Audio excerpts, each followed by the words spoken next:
The book of Ruth, chapter 4, verse 15 says, "And may he be to you a restorer of life and a nourisher of your old age, for your daughter-in-law who loves you, who is better to you than 7 sons, has borne him."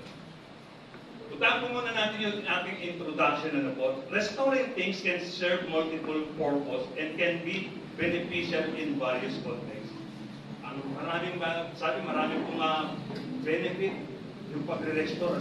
Sabi niya, una, yung ni-restore natin, katulad halimbawa na nasabi ko kanina na chinelis ko, stepping ko na nasira at na-restore ko, sa halip na bibili ako ng bago, o yung natin ko bibili ng bago, ay na-preserve pa, na-prolong pa yung paggamit, yung duration ng chinela. So nakakatulong, ito ay preservation of things. Na-preserve pa siya, sa halip na papalitan siya, tatapon na.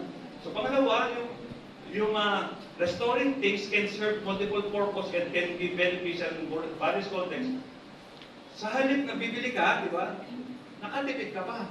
Hindi ka na nakabili dahil nagawa mo ng paraan na maging kapakinabang pa rin yung bagay na gamit mo. At the same time, pangatlo, sabi niya, kapag ang isang bagay na nasira sa'yo at na-restore mo, how does it feel? Ano ba pakiramdam?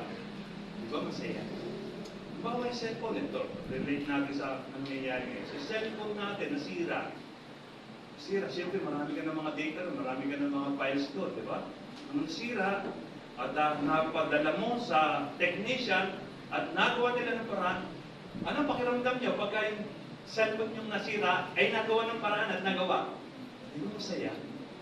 Hello, may tao pa po ba rito? Ang purpose kapag ng restoration. Restoring things can be a way to preserve, reduce waste, save money, find personal satisfaction, and even create something unique and valuable. Balikan po natin yung ating mensahe kanina. Sabi ko kanina si Naomi po kasi yun eh. Si Naomi po ang sinasabihan ng scriptures na ating pong binasa. Sabi niya, palakasin at alagaan ka niya kapag matanda ka na dahil anak siya ng manugang mo na nagmamahal sa iyo, higit pa sa pagmamahal ng 7 anak na lalaki. Bakit nasabi ko ng kababaihan sa kanya? Lalo po kasi si Naomi, sa Tagalog, Noemi. Si Naomi po ay biyenan ni Ruth at ni Orpah. Noong panahon sa Jerusalem ay nagkaroon ng taggutom. Ay dahil meron naman silang kakayahan, they have their own wealth, mayaman sila. Ang ginawa nila para makaiwas sila doon sa taggutom sa Jerusalem, lumikas sila, umalis sila sa Jerusalem at nagpunta sa dayuhang bansa. Naging dayo sila ron sa Moab. Sa Moab, nandun nila tinuloy ang kanilang buhay upang takasan ng kahirapan, yung taggutom sa Jerusalem. Sa Moab, nakapag-asawa yung dalawa niyang anak ni Naomi. Ang pangalan ng dalawa niyang anak ay si Malon at si Kilion. Nakapag-asawa ng Moabites, dayo.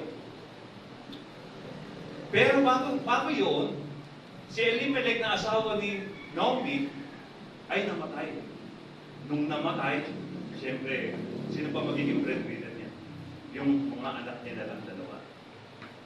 Kaya lang, after 10 years, si Malon at si Kilion na kanyang anak, namatay rin. So, wala na silang source of living, wala na silang income. Kasi kung panahon dati, mga lalaki lang talaga yung maging breadwinner. Hindi ka mukha ngayon, kahit batang babae ngayon na kumikita na. Hindi ka mukha dito sa ating bansa. Pero sa bansang iyon talaga, kinikilala lamang na talaga para makapag-win ng mga bread na tinatawag natin ay mga lalaki lamang. So, nangyari, namatay. Naulila si Naomi sa asawa at sa dalawa niyang anak. Sino matitira? Natural yung dalawa niyang manugang, si Orpah at si Ruth. Ngayon, ito na. Nabalitaan ni Naomi na ang taggutom doon sa Jerusalem ay napalitan na ng kaginhawaan at nais niyang bumalik doon. Pero kinausap niya yung dalawang manugang niya, sabi niya, bumalik na kayo sa inyong mga magulang. At hinahayaan ko na kayo kung gusto niyo mag-asawa, mag-asawa kayo. At para sabi niya, wala na ako may papakain sa'yo.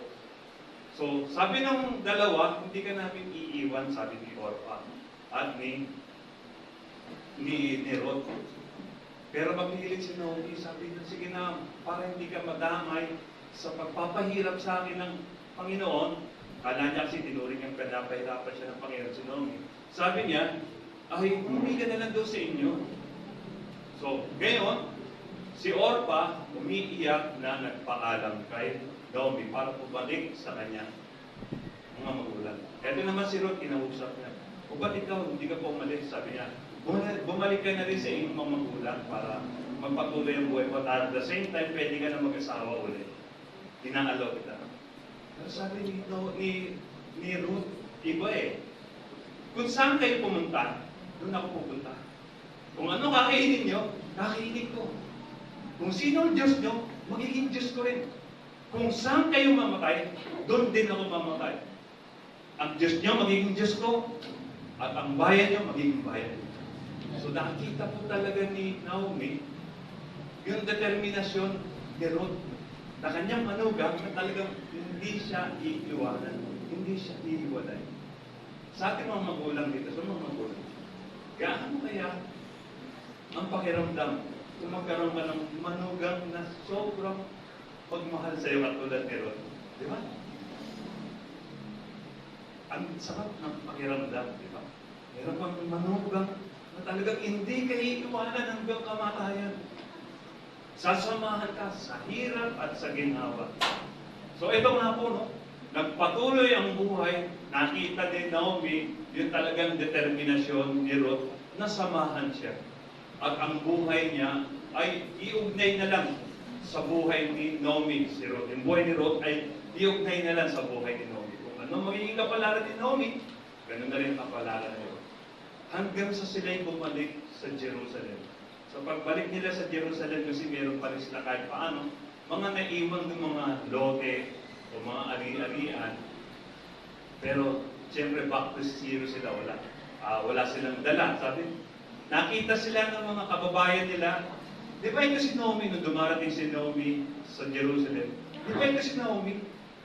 Sabi niya, yung dating pinagpala. Sabi ni Naomi, huwag niyo na akong tawagin Naomi. Kasi ang ibig sabihin ng Naomi ay beautiful, pinagpala. Pero ang sabi niya, huwag niyo na akong tawagin Naomi. Sabi, tawagin niyo lang akong Mara. Ang ibig sabihin ng Mara, yung bitter. Parang sabi niya kasi, parang bitter sa akin ng Lord. Para bang gano'n. Pero you still have faith in God. Pero iniisip niya, kala niya, galing sa kanya ang Panginoon. Pero hindi naman. So sabi niya, huwag niyo na tawagin Naomi, tawagin na lang Mara. So nung dumating yung time na, eto na nagpapatuloy na ang buhay nila, balik siya sa zero, sa kahirapan, no? Ang sabi sa kanya, nagkaroon sila ng kasunduan ng manugang niya. Sabi ng manugang niya, si Ruth, payagan niyo po ako, dahil anihan na sa lupain ng nila Boaz, ayan yung payagan niyo ako na mamulot ng mga butil na natatapon doon. So nagpaalam, sige, pinayagan siya para meron man lang tayong makain. Yung bang, sa anihan kasi siyempre may mga butil-butil na mga natatapon eh, kahit na hawak-hawak, pinupulot niya, you know. Pero bago mo gawin yun, magpaalam ka muna sa namamahala ng anihan. So nagpaalam siya, pinayagan naman siya.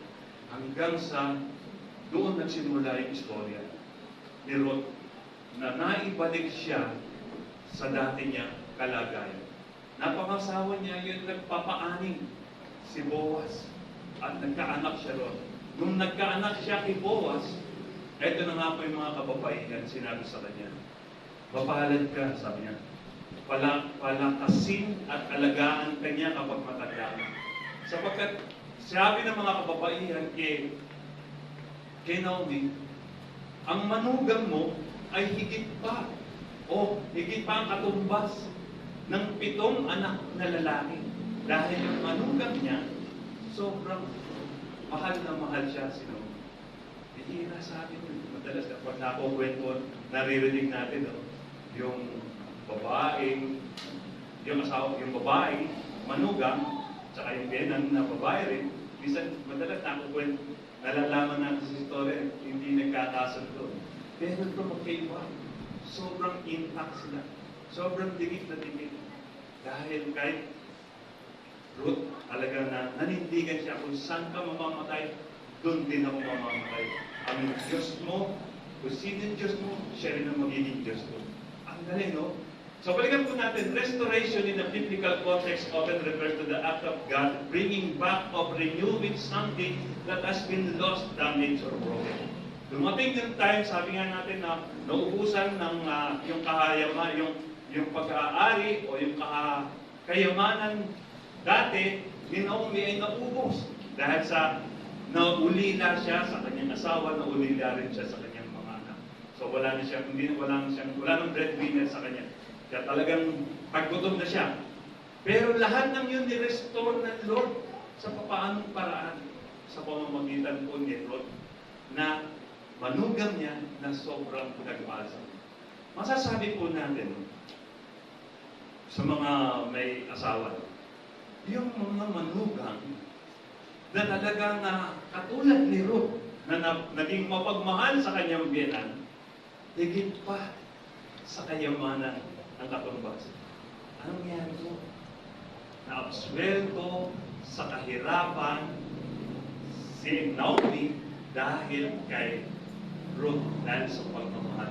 Kaya kayo mga kabataan, pag kayo ay nagkaasawa, lalo din pa nung mag-aasawa ng mga kayo, mahalin ninyo biyenan. Dahil pag binahal ninyo ang mga biyenan ninyo, nakikita tayo nito. Pagpapalain tayo, kayo, ng Diyos. Huwag nyo nga awayin. Kahit na makita niyo yung Trinitida, biyenan nyo, Petikelosa, biyenan nyo pagdating ng araw, mahalin niyo pa rin, igalan nyo dahil darating yung time, marirealize ng biyenan mo yung pagmamahal niya.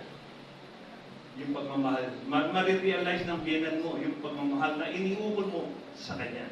Kaya ito, maging halimbawa natin si Ruth sa pagmamahal niya sa kanyang biyenan.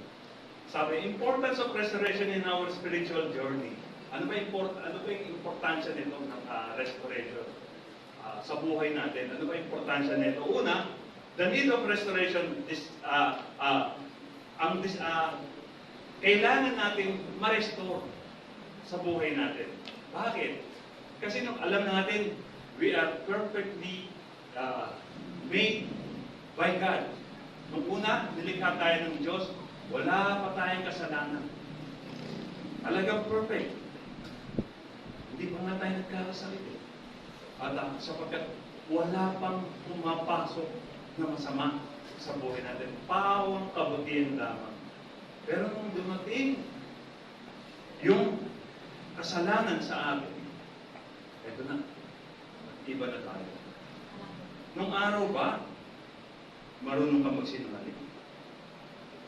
Nung araw ba, marunong kang magmura? Nung araw ba, nung araw ba, nakakasakit ka na ba ng kalooban ng iyong kapwa?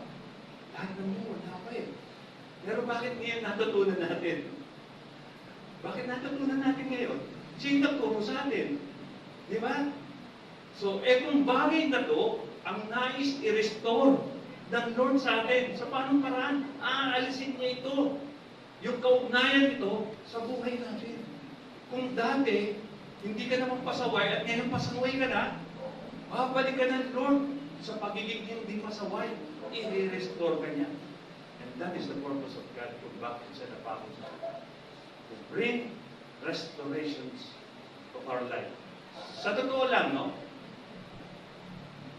Bakit kinakailangan mamatay si Jesus sa krus ng Kalbaryo?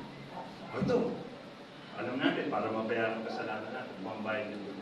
O bakit naman kinakailangan mabuhay pa siya after 3 days? Bakit? To bring restoration in our life. Sa buhay natin ngayon, napakaraming dapat baguhin. Para itong buhay natin ito laging magkaugnay. Magkaugnay lagi, magkalapit lagi sa Diyos. And what is God's promise of restoration? In Joshua chapter, ano ba yung mga pangako ng Diyos sa atin para to bring us restoration? Ito po sabi niya sa Joshua chapter 1 verse 3 to 5. I will give you every place where you set your foot, as I promised Moses. Your territory will extend from the desert to Lebanon, and from the great river, the Euphrates, all the Hittite country to the Mediterranean Sea in the west. No one will be able to stand against you all the days of your life. As I with Moses, so I will be with you. I will never leave you nor forsake you. Ganda ng pangako ng Diyos, no? Ito, ang promise of restoration ng Lord sa atin. Kung saan natin itapak ang ating lupa, ang ating paa, yun na rin ang magiging territory natin. At pangako niya po kay Joshua. Si Joshua na sumunod kay Moses. Na kung saan pwede rin po natin i-claim ang ginin sapagkat ang pangako ng Diyos, hindi lamang na po para kay Joshua, kundi sa kabuuan sa kanya lahat ay sumasampalataya. Sabi niya, as I with Moses, paano ako ay nakay Moses during that time, ganun din ako sa iyo. Ako'y sasa iyo rin. At ang pangako niya, I will never leave you nor forsake you. Ang pangako ng Diyos kakaiba, pag sinabi niya, I will never leave you. Kahit natutulog ka, kahit natutulog tayo, hindi tayo iniiwan ng Diyos. Hindi naman natanong mo, natutulog pa ba ang Diyos? Natutulog na ba? Sabi ng kanta ni Gary D. Natutulog ba ang Diyos? Ay, hindi. Kasi tingin lahat, lagi bukas ang kanyang paningin sa lahat ng ating ginagawa. Paging sa lahat ng ating iniisip, nakikita niya ang lahat ng tao, laman ng ating isip at puso. Ganon din lahat ng mga inuusan ng ating mga puso, naririnig niya. Sasabi ko sa God's character as a restorer. Una, He is the soul restorer. Siya yung tagapagpanumbalik ng ating kaluluwa. Kumusta po kaya ating kaluluwa? Sabi, di ba sa Bible, apart from the shedding of blood, there is no remission of sin. Maliban na lang sa walang pagdanap ng dugo, walang ikapagpapatawad ng ating kasalanan. Kaya na po ang Panginoon Isus, nagdanap ng kanyang dugo, ibinuhos niya ang kanyang dugo sa krus ng Kalbaryo upang ipambayad sa lahat ng ating mga kasalanan. Sabi po sa Psalm chapter 23 verse 3, He restores my soul, He leads me in the path of righteousness for His name's sake. Ang nagsabi po dito si King David, sabi niya sa Psalms 23, The Lord is my shepherd, I shall not be want. Ang Diyos ang ating pastor, hindi na ako mga kailangan dahil alam ng Diyos ang lahat ng ating pangangailangan ay magkakaroon niya. He leads me in the path of righteousness for His name's sake. Inaakay niya ako sa daan ng katwiran sa pamamagitan ng kanyang pangalan. He restores my soul. Kung ibinabalik niya ang aking kaluluwa, ang aking buhay sa dapat nakalagyan. Kung ito man ay aking narurumihan, kung ito man ay aking nagdutungisan, buhat sa kasalanan, ibinabalik niya pa rin ako. I-restore niya pa rin ako. Yet though I walk through the valley of the shadows of death, I will fear no evil. Sabi ko, dumating ako. Sa libis ng kamatayan, hindi ako matatakot dahil kasama ko ang Diyos. Di ba? Yung mga pangako sa God's character as a restorer is, number one, He is a soul restorer. Pangalawa, He is a character restorer. Sa 2 Corinthians chapter 5 verse 17, Therefore, if anyone is in Christ, he is a new creation. All things have passed away. Behold, all things have become new. So, ang Diyos ay character restorer. Dati sabi ko sa inyo kanina, Dati ba marunong ka magsinungaling? Di ba hindi naman? Dati ba marunong ka magmura? Di ba hindi naman? Pero bakit natutunan natin? Kaya nung natutunan natin to, ibabalik tayo ng Diyos sa dati nating kalagayan na hindi tayo marunong magmura, marunong magsinungaling, marunong sumumpa sa ating kapwa o manakit ng kalooban ng ating kapwa, ibabalik tayo ng Diyos. Pawang, pag-ibig at kabutihan, muli ang ibabalik ng Diyos sa buhay natin. So, pangatlo po sabi niya, He is a wealth restorer. Sabi niya, balikan po natin yung istorya po ni Naomi. Si Naomi, alam natin na napaka-yaman niya dati. Umalis siya sa Jerusalem para takasan yung tagutom. Nung time na yun, dahil meron naman siyang pera, marami siyang baon. At the same time, nandun pa yung asawa niya, dalawang anak, na nagiging katuwang niya sa kanilang pamumuhay. Pero dumating yung time. Nung nandun na sila sa Moab, namatay ang kanyang asawa si Elimelech, namatay ang dalawa niyang anak na si Malon at si Gideon, wala ng breadwinner. And nausad siya ng kayamanan during that time doon sa Moab at naipasya niyang bumalik sa Jerusalem dahil tapos na raw. Nabalitaan niya na tapos na ang tagutom doon. Bumalik siya, back to zero siya. Wala siyang dalang pera. So balik sa kabutihan ng Diyos, ibinalik ng Diyos ang kanyang kayamanan. Ang kanyang kaharian, kahit na wala na kanyang asawa, wala na yung kanyang dalawang anak, ibinalik pa rin siya sa kanyang dating kalagayan na may kaya. Sa buhay natin, alam nyo, minsan, dati, nung bago kayo sumunod sa Panginoon, naranasan niyo yung naging maginhawa ang buhay. Minsan magtatanong ka, bakit kung kailan lumalapit ako sa Panginoon na doon ko nararanasan yung hirap, yung tiisin, yung mga pagsubok, yung pagipitan. Bakit mas lalo kong nararanasan yan? Pero hindi nyo alam, pag nalagpasan yung bagay na yun, ang pagpapala ng Diyos ang kasunod. Si Job, napansin nyo, di ba? Naubusan siya ng kayamanan niya. Maging mga anak niya, pawang nakamatay lahat. Maging ang kanyang katawan ay sugat-sugat. Talagang kumbaga sana siya na yung pinakamababang nila lang during that time na dati siyang pinakakanyang. Pero naging parang halos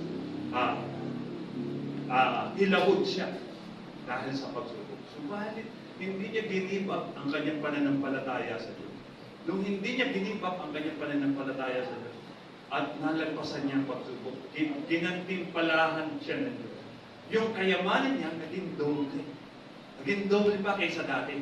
Yung bilang ng mga anak niya, naging doble rin kaysa dati. Pinagpala siya ng lubos. Dinoble ang pagpapala niya. Hello, may nakikinig pa po ba? Yun lang po yung ating topic ngayon. He is also a wealth restorer.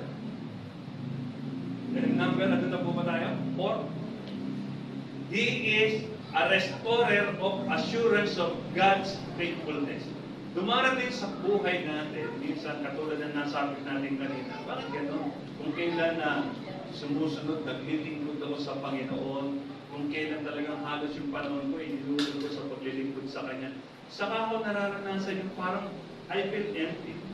Parang wala naman ang puso ko.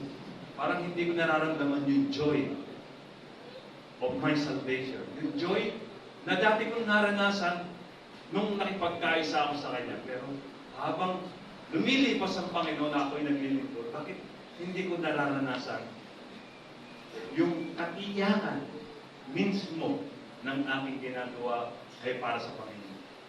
Alam niyo po, sabi natin, He is a restorer of assurance of God's faithfulness. Sabi po rito, no?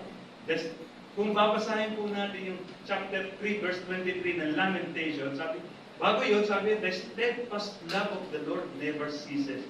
Ang pag-ibig ng Diyos ay hindi natitigil, kundi ito'y nagpapatuloy na umiinog sa buhay natin. The steadfast love of the Lord never ceases. His mercies never come to an end. Walang katapusan yung habag na inuukol niya sa atin. Ganyan ang Diyos natin. Kaya nga po, He is a restorer. He is the restorer of the assurance of His faithfulness in us. Sabi nga, they are new every morning. Great is thy faithfulness. Yung pag-ibig daw ng Diyos na hindi natitigil, na patuloy na umiinom, at ang kanyang walang hanggang habag, walang katapusang habag, ay parang hamog sa umaga. parang bagong umaga sa ating feeling. Ano po? Puntahan po natin the fruits of restoration. Ano ba ang bunga? Kumbaga sa the fruit of the Holy Spirit, meron din po ba? Meron din pong fruit of restoration. Ano po ang mga fruits ng restoration? Number 1, renewed relationship with God. Gusto po ba natin ma-renew ang ating kaugnayan sa Diyos? Gusto po ba natin muli mailapit ang sarili natin sa kaugnayan natin sa Diyos? Ito po, restoration, we need restoration in our life. Sabi po sa Psalms chapter 51 verse 10, create in me a clean heart, O God, and renew a steadfast spirit within me. Ito yung kinakanta lagi natin dati. Sa praise and worship, o kaya sa mga Bible studies, sa mga prayer meeting, create in me a clean heart. Alam niyo po kanino galing ito? Kay King David. Ang nais ni King David during that time ay likhaan siya ng malinis na puso ng Panginoon. Sapagkat ang Panginoon lamang ang tanging may kakayahan na bumago ng ating kalooban, ng ating damdamin. Dahil kahit anong gawin natin pagsisikap, talagang hindi natin mababago, mare-restore ang ating buhay. Dahil hindi naman tayo may gawa ng buhay natin. At sino makakapag-restore ng buhay natin? Siyempre yung may gawa sa atin. Sino ba may gawa sa atin? Ang Diyos. Diba? Kaya alam na alam ng Diyos bawat bahagi ng ating katawan.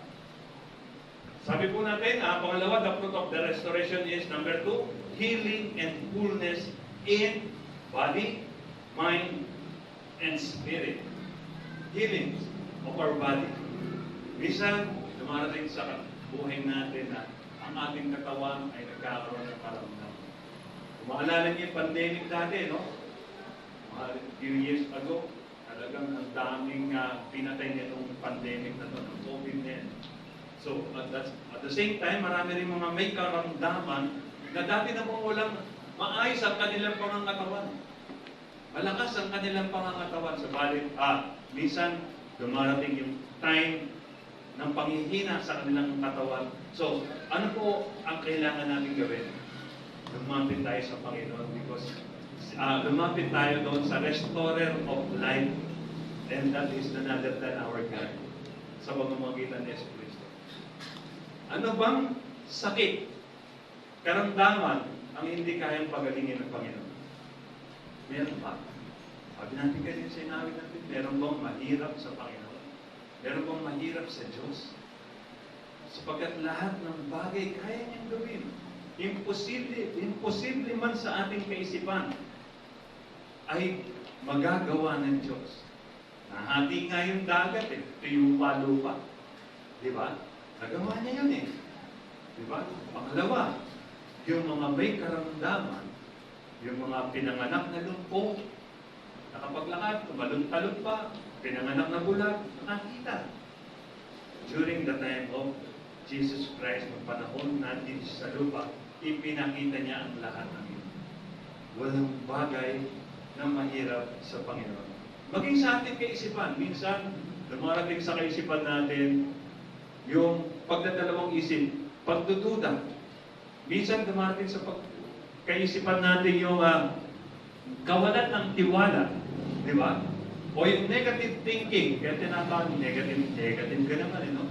Lahat yan, minsan dumarating sa buhay natin. Paano natin ito na-absorb? Paano natin ito nakuha? Dahil sa kapaligiran natin o sa influensya ng ating mga nakikita na nakakasalamuhan. Pero ngayon, nasa atin na ito, ano ba dapat natin gawin? Pananatilihin ba natin ito sa ating isipan?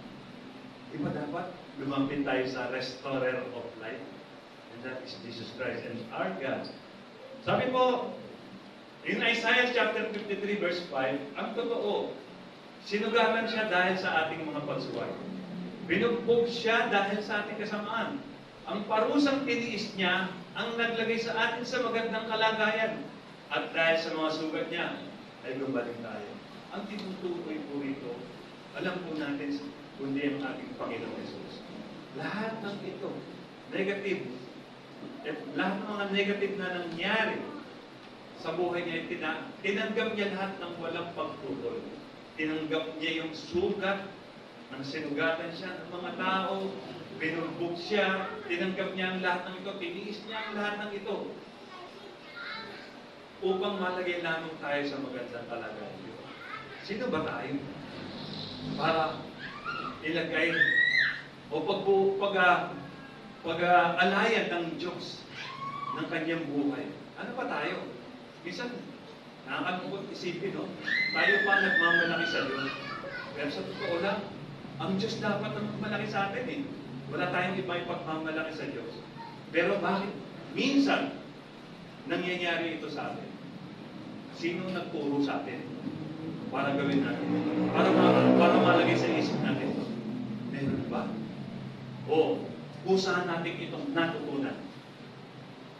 Sa totoo lamang po, lahat ng bagay na ito, mabuti man o masama, na na-absorb natin dahil sa impluensya ng sanlibutan, impluensya na nakikita natin, nakakasalamuhan natin, kinakailangan itong mabago, mapalitan sa tunay na kalagayan.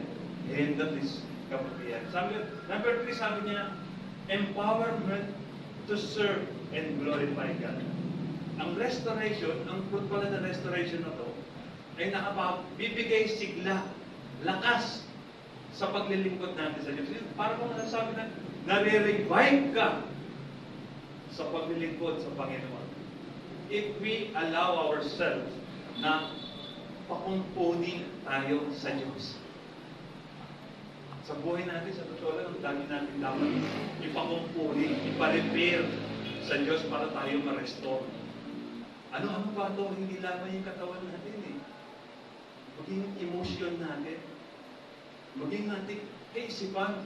Yun naman ang ating mga puso. Kailangan natin ipakumpuni ito sa Diyos. At ang Diyos naman, tulad ng inawit natin kanina, lahat, niyakap mo ako sa aking karugihan. Di ba? Kaya tayo, halimbawa tayo lang, no? Yung nakita mo yung taong grasang, baho, ang panghi, may ebak, tapos lalapit siya, kaya mo yakapin. Makamasalit, yak. Di ba? Pero higit pa tayo ron eh. Nung lumapit tayo sa Panginoon, niyakap tayo ng Panginoon. Inibig niya tayo ng di kayang tumbasan. Di ba? May makakatumbas pa ba sa pag-ibig ng Diyos na ibinigay niya sa atin? Empowerment to serve and glorify God.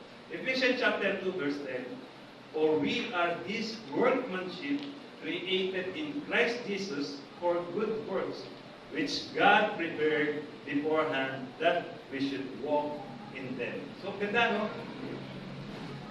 Tayo raw yung obra maestra ng Diyos. Masasabi natin, sa lahat ng nilikha ng Diyos, tayo ang pinaka natatangi. Higit pa tayo sa mga hayop, sa mga halaman at puno. Higit pa tayo sa mga anghel. Sapagkat tayo lamang ang tinuring ng Diyos na kanyang mga anak. Diba, napakalaking pribilehiyo. Tinuring tayong anak ng Diyos sa kabila ng lahat ng nagawa natin kasalanan. Diba? Ang laking bagay nito, kung titignan lang natin sa ating kung atin lamang kung bubulay-bulayin. Sino ba ako, Panginoon? Para pag-alayan mo ng buhay. Yung buhay mo, inalay mo sa akin, mapatawag na ako sa kasalanan. Tapos nagmamalaki pa ako pagka minsan. Di ba? kung atin lamang itong bubulay-bulay, ang laking pribilehyo, ang laking bagay na ginawa ng Diyos sa atin. Nilikha tayo ng Diyos at sa pakikipag-isa natin kay Kristo, binigyan niya tayo ng bagong buhay para gumawa tayo ng kabutihan na nooy pa'y itinalaga na ng Diyos na gawin natin. So, itinalaga pala tayo ng Diyos. Sabi niya, binigyan tayo ng bagong buhay para gumawa tayo ng kabutihan. At may bagong buhay na tinutukoy rito ng Diyos. Nakipagkaisa tayo kay Kristo, binasa natin kanina sa 2 Corinthians chapter 5 verse 17. Ang sino mang nakipagkaisa kay Kristo ay siya ng bagong nilalang. Ito yung bagong buhay natin. Mula nung tayo ay nakipagkaisa kay Kristo, binago niya na tayo. Wala na yung dati nating pagkatao. Kung yung dati pasaway ka, ngayon hindi na. Kung dati makulit ka, ngayon hindi na. Dahil nakipagkaisa ka kay Kristo. Kung dati tamad ka, ngayon hindi na. Kasi nga dahil sa bunga ito ng pakikipagkaisa mo kay Kristo. Application po tayo. What areas of our life that need to be restored? Ano ba ang area, bahagi ng buhay natin na dapat i-restore o i-repair ng Diyos sa buhay natin? Sa ating katawan, ano may mga masasakit yan sa katawan natin? Yung tuhod mo ba? Yung balakang mo? Yung mga kasukasuhan? Ilapit natin sa Diyos yan. At kaya niyang pagalingin. Sa ating spiritual naman, may galing ka pa ba sa iyong kapatid? May sama ng loob ka pa ba sa iyong kapatid?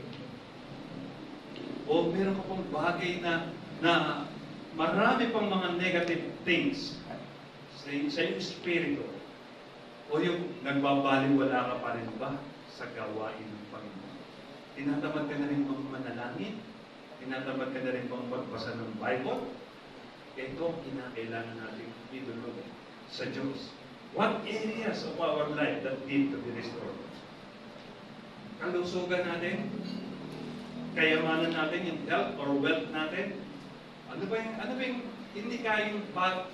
bagay na hindi kayang gawin ng Diyos para sa atin? Pinatunayan niya na sa krus ng Kalbaryo. Walang bagay na hindi ibibigay ang Diyos kahit buhay niya. Kaya niyang ibigay para sa atin, ma-restore lang tayo. Mailapit lang tayo sa Ama, sa Diyos Ama. Kahit buhay ng anak, kaya niyang handa niyang ibigay. Pero sa totoo lang, yun na yung kahuli-huli, hindi na muling may papako pa sa krus, si Jesus. Para sa ikapagbabalik mo lang. Dati ka nang tumanggap, dati ka nang binago ng Diyos, pero nagbalik ka pa rin at naglangoy-langoy sa kasamaan. Wala nang ikalawang pagpapako sa krus. Ginawa ito ni Jesus, minsan lang, at ito yung pangkalahatan na hanggang sa katapusan. Kaya, huwag natin baliwalain yung pagpapangasakin ng Panginoong Jesus. Makamtan lang natin ang katiyaran. What areas in our life that need to be restored? Ito ba yung katiyakan ng ating kaligtas? How many of us here na nakakatiyak? Kapag dumating yung time, kinuha na siya ng Lord. Pupunta siya sa kalangitan. Yun ang dito sa atin na nakatiyak sa langit siya po. Kung wala ka pang katiyak, kung nawawala sa iyong katiyak, ito ang Panginoon. I-restore ka niya. Kasi ang pangako ng Diyos, tinutupad niya Ang pangako niya, sapagkat ganun na lamang ang pag-ibig ng Diyos sa atin, kaya ibinigay niya ang kanyang kaisa-isang anak na si Jesus upang ang sino mas sumampalataya kay Jesus ay hindi mapahamak kung hindi magkaroon ng mabuhay na walang hanggan. So, ito yung assurance of our salvation. Sumasampalataya po ba tayo kay Jesus? Hello? Kung tayo sumasampalataya kay Jesus, meron tayong katiyakan ng kaligtasan ng ating kaluluwa. Sapagkat pangako niya ito ang sino mang sumampalataya ay huwag mapahamak kung hindi magkaroon ng buhay na walang hanggan. The restorer of life has his own process. Ang restorer daw po ng buhay, meron siyang sariling kaparaanan. Ano ba ang kaparaanan? Hindi naman mahirap ang kaparaanan ng Diyos para i-restore ang buhay mo. Unang-una, repentance and turning back to God. Yun lang, di ba? Mahirap ba yun? Mahirap ba yung kaparaanan ng Diyos na para ma-restore ka ay pagsisihan mo at talikdan ang iyong kasalanan. Yun lang naman hinihingi ng Diyos Mahirap bang magsisi? Alam naman natin, lahat naman tayo nagkasala. O sabi sa 3:23 ng Romans 4, all have sinned and fall short of the glory of God. Sapagkat ang lahat ay nagkasala at hindi umabot sa kaluwalhatian ng Diyos. Sino sa atin dito kalagitnaan makapagsasabing hindi siya nagkasala? Lahat tayo nagkasala At hindi tayo umabot sa kaluwalhatian ng Diyos. Kaya kinakailangan upang mawala itong kasalanan ito, pagsisihan natin ng kasalanan at manumbalik tayo sa Diyos sa pamamagitan ng pakikipagkaisa natin kay Kristo.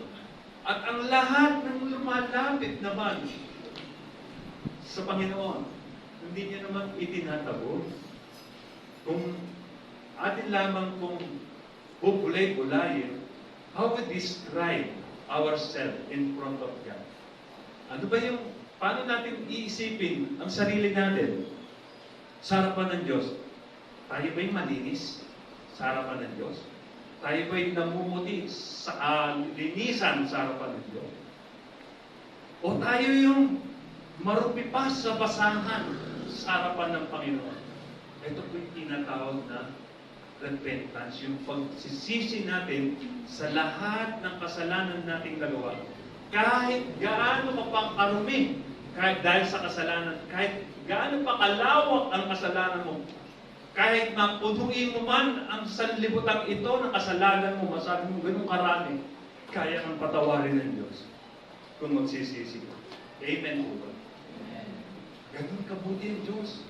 Hindi niya na iniisip yung ginawa mong kasalanan sa mga nakalipas na araw, once na tinanggap mo siya bilang Panginoon at tagapagligtas.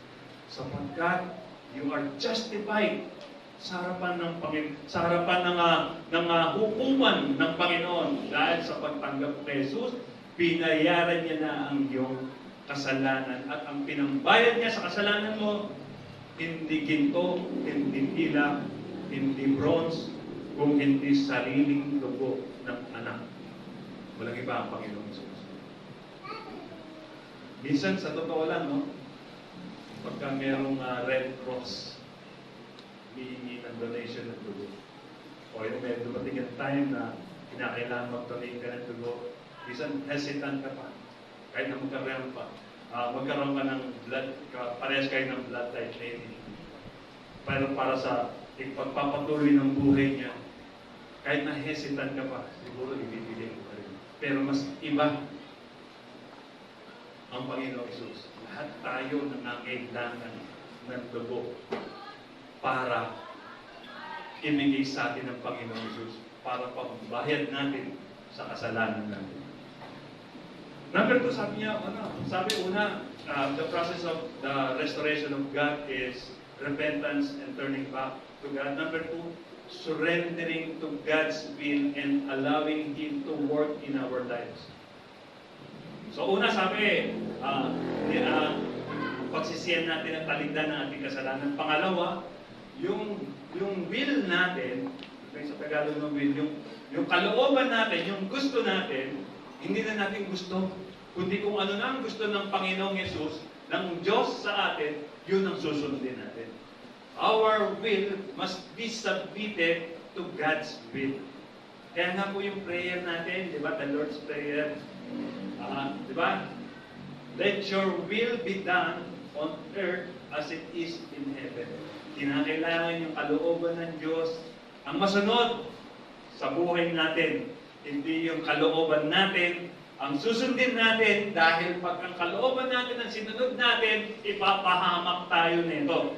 Pero kapag ang kalooban ng Diyos ang sinusunod natin, napapalapit tayo sa kalooban ng Diyos. Nakakalapit tayo sa presensya ng Diyos. At natutuwa pa ang Diyos dahil sinusunod natin kung anong gusto niya. Ilan dito sa atin mga magulang na kapag may mga anak na masunurin sa kanila. Halimbawa, may mga anak ka, ilan ang anak mo, at inutusan mo, sinusunod ka. Di ba? Ang nakikinhawa ng pakiramdam. Ang sarap ng pakiramdam ng magulang na mayroong mga anak na masunurin sa kanilang kalooban. How much more pa kaya ang ating Diyos kapag sinusunod natin ang kanyang kalooban?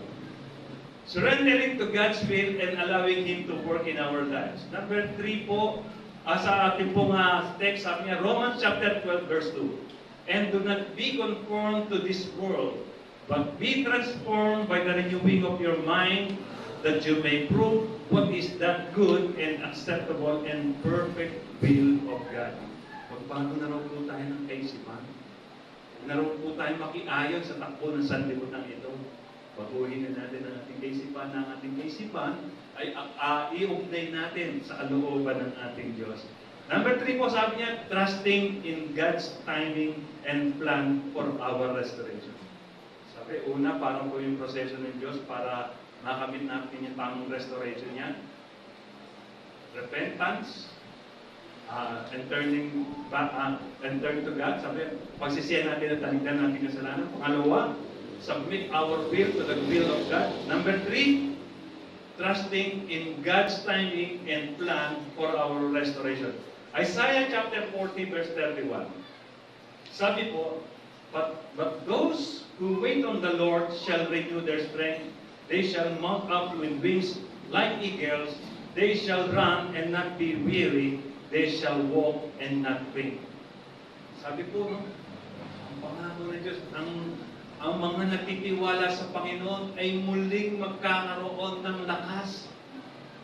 Sing lakas ng agila, pagkampay ng agila. Alam niyo po yung agila, napakalakas po ng awin niya. Biro niyo po, nalalagpasan niya sa kanya kung paglipad, nalalagpasan niya kahit bagyo. Kahit gano'ng kalakas ang bagyo, nalalagpasan niya. Mas mataas pa sa bagyo. Ganun po ang agila.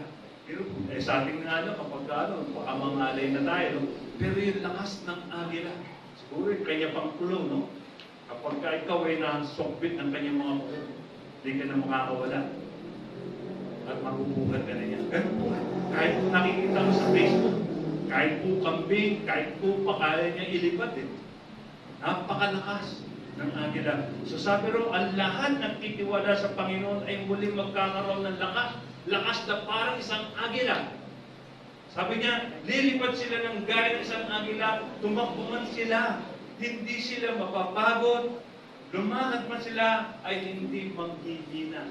Sa edad ko po ito, alam niyo po. Pag ako pagkat lamang po sa second ko, hinihingal natin. Pero subalit ang pangako ng Diyos, ang lahat ng sa Kanya ay nagtitiwala, magpapanibago sigla. Gusto po ba natin magpanibago sigla? Gusto po ba natin ma-restore ang ating lakas? In our conclusion, sabi ko, ito po magiging ito. In our conclusion, we cannot restore ourselves. Only God can do it through Christ. Kaya mo bang i-repair sarili mo? Kaya mo bang i-restore pagkatao mo? How many times in my life na sinasabi ko, kaya kong baguhin sarili ko? So, dati po kasi punong-puno ako ng vision ng time na yun. Sabi ko, kaya kong magbago. So, nagtatry ako magbago. Isang linggo, pagkatapos ng isang linggo, balik na naman ako sa dati kong pagkatao. Pinakamatagal na po yung isang linggo. At pagkatapos, dumating yung time na nasasabi ko sa sarili ko, hindi kaya talaga kayang baguhin yung sarili ko. Dumating yung time sinabi ko na, Kung sinabi ko sa Panginoon, hindi ko kayang baguhin ang sarili ko. Baguhin ko po. Nung ako ay nagpagkaisa kay Kristo, sinabi ko sa Panginoon, Panginoon, hindi ko kayang baguhin ang sarili ko. Baguhin ko po. Ito na po, kumilos na ang Panginoon. Hahawakan ko pa lang ang mga bisyo ko, sasabihin na sa isip ng Panginoon, ano ang mababaguhin ko? Ayun na, bibitawan ko lang. Magsasalita ako ng mura o yung mga offensive language sa aking kapwa, bago ko pala sabihin yun, papaisip ko sa akin, ano ang babaguhin? Sasamahin loob, babalikan ko yung sama ng loob sa aking kapwa o sa aking mga, even sa mga kapatid ko, pag naalala ko, papaisip sa akin ng Panginoon, ano bang babaguhin kita? Hanggang sa lahat ng yung unti-unti nawala. Dahil I allow God to take full control of my life. Sa buhay natin, sa buhay ninyo mga kapatid, hindi nyo kayang baguhin ang sarili niyo. It is only God who made us ang makapagpapabago ng ating buhay. Sabi po natin kanina,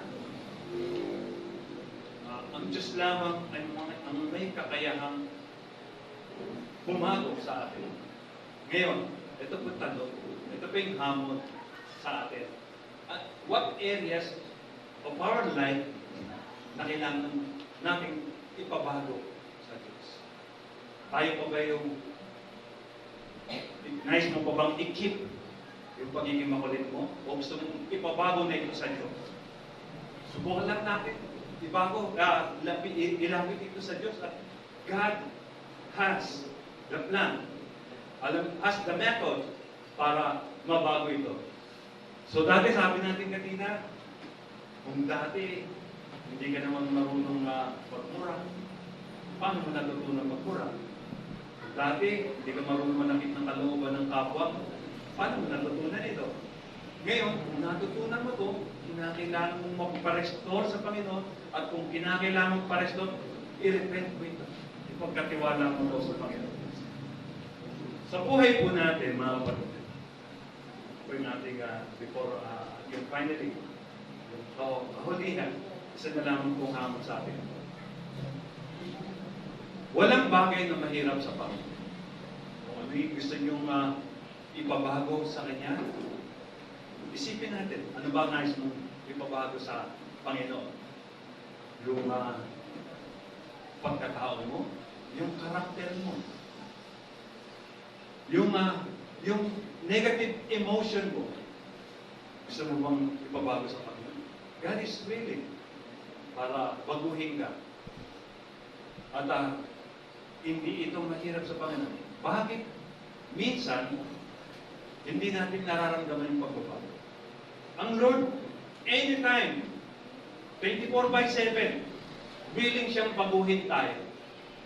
Ang problema lang, tayo ba willing magpabago? Kasi ginagalang din ng Diyos yung will natin. Hindi niya tayo ginawang robot. Hindi siya diktador. Na kung anong gusto niyang gawin, gagawin niya agad. Isinasaalang-alang niya pa rin yung ating kalooban, yung free will natin. Yung free will natin ito ngayon. Bakit hindi ka pa nararanasan yung pagbabago sa kalooban ng Diyos? Bakit? Ba't hindi pa nararanasan yung pagbabago? Bakit? Kasi, at alam mo naman na kaya kang baguhin ng Diyos. Bakit hindi ka pa binabago ng Diyos? Kasi hindi ka pa pumapayag na magbabago. Ngayon, gusto mo magbabago. Narito ang Diyos. Kaya ka niyang baguhin. Tayo po lahat ay tumayo. Hallelujah.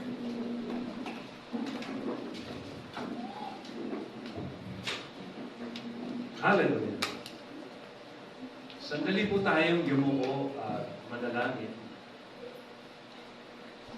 Ngayon po ay ating damahin ang pag-ibig ng Diyos sa atin. Masabi natin, gaano pa tayo inibig ng Diyos? Gaano pa niya tayo pinadama sa atin ang kanyang pagmamahal. Sabi sa inahawit natin kanina, iyakap mo ako sa aking karumihan. Ano ba yung parumi sa atin? yung mga kasalanan nito. Para tayo makaranas ng restoration ng Panginoon. Pagsisihan na natin ang talikdan ng ating kasalanan. Sapagkat malapit na dumating ang Panginoon. Hallelujah! Ano pa ba? Bagay ang hindi pa natin naisusuko sa Panginoon. Sandali tayo mo at ating bulay-bulayin ang ating siyasatin ang ating sarili sa harapan ng Panginoon. Nakikita tayo ng Panginoon. Hallelujah! What areas in our life that need to be restored? God is willing to restore us. Hallelujah! Ang hinihingi lang ng Diyos, yung permiso mo, yung pagpapasakop mo sa Kanyang dakilang kalooban. Kaya nga po sa ating prayers, mula ngayon, hindi na ako ang masusunod sa aking buhay, kundi ikaw na ang masusunod. Ikaw na ang Panginoon ng aking buhay. Ikaw na ang masusunod. Ikaw na ang kokontrol ng aking pagkatao. Ngayon, para nais mo na mabago pa ang iyong pagkatao mula kabutihan tungo sa kabanalan, sapagkat yan din naman ang nais ng Diyos sa atin. Ilapit natin ito sa Panginoon. Ano ba yung mga bagay na hindi natin na isusuko sa Panginoon? Sama na loob, galit, hinadakit, pagdaramdam. Lahat ng ito, isuko natin sa Panginoon. Hallelujah. And God is willing to restore us. Hallelujah. Panginoong Diyos, kami nagpapasalamat sa iyo. Sapagkat napaka-mapalad po namin. Sapagkat ang Diyos namin ay hindi diktador. Ang Diyos namin ay napakabuti at sakdal ang habag na pinagkakaloob sa atin. Sa kabila ng lahat na lagi namin sinasaktan ng iyong kalooban, O Diyos, dahil sa aming pagsuway, nariyan pa rin nakalaman ang iyong habag, ang iyong pagpapatawad. Panginoon, patawarin mo po kami sa lahat ng mga pagkakasala namin nagawa sa mga nagdaang mga araw at oras, O Diyos. Patuloy mo linisin kami ng banal mong dugo, Jesus. At narito po, Panginoon, ang hamon sa aming mga buhay. Mula ngayon, kalooban mo na ang masusunod. Ipinapasakop namin ang aming kalooban sa iyong dakilang kalooban, O Diyos. Hallelujah. Maraming pong salamat sa mensahe. Tulad mo sa amin sa mga oras na ito upang kami ay mabago, O Lord. Maraming pong salamat. Mula ngayon, Panginoon, pamasahin namin ang restoration of our life because you are the great restorer of our life. Maraming po salamat sa iyo, Diyos. Pinupuri ka namin. Sinasamba din ang dakilang pinaparangalan. Sa pangalan po ni Jesus, ito po namin nagkakaisang panalangin. And everybody say, Amen. Amen.